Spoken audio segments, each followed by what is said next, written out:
দেখো না পুরো বন্ধ, অথচ পানি ঢুকে তৈলে পানি বাইরে তৈলে বাইরে না দরকার। আমি তো বুঝলাম এই লেখা হতাই দিই মেডি জনগণ গাঁত কেন থাকে নাকি ওই সাইডে দিয়ে ভিতরে বাস সাইডে ফাঁকা করিয়ে দেওয়াল তুল গিয়া তুলে দিই হতুর এই লম্বা করিয়ে শোনো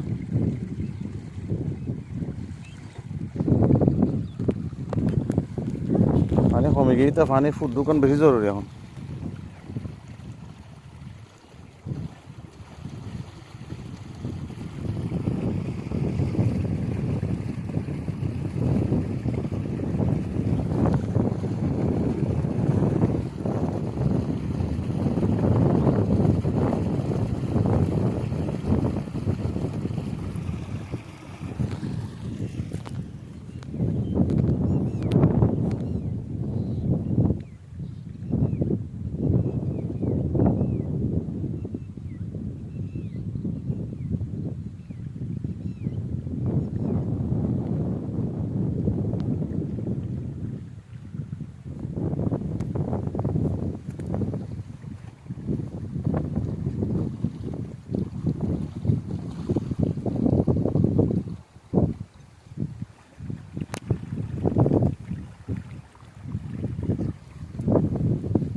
খুলে দিবে না, মুখ খুলে দিবে নাকি?